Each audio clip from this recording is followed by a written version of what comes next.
এই হক, এত বড় শরীর নিয়েও সুপারমার্কেটে ভিখারির মতো দাঁড়িয়ে আছিস কেন রে? কথাগুলো বুকে লাগে, কিন্তু মুখ থেকে কিছু বেরোয় না রে।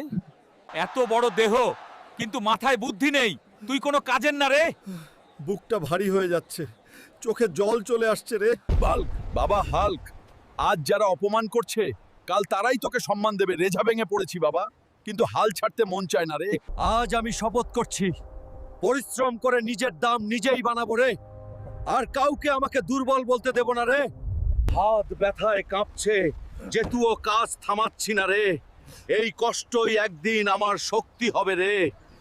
শরীর একদম শেষ, কিন্তু স্বপ্নটা এখনো বেঁচে আছে রে। আজ না হোক কাল আমার সময় আসবেই রে।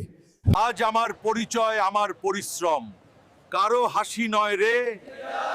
নিজের উপর আজ গর্ব হয় রে। ভাবিনি তুই এত দূর পৌঁছে যাবি রে। আমি পৌঁছেছি, কারণ নিজেকে কখনো ছোট ভাবিনি রে। এখন সরে দাঁড়াও আয়রন ম্যান, অপমান করা লোকদের আমার দরকার নেই রে।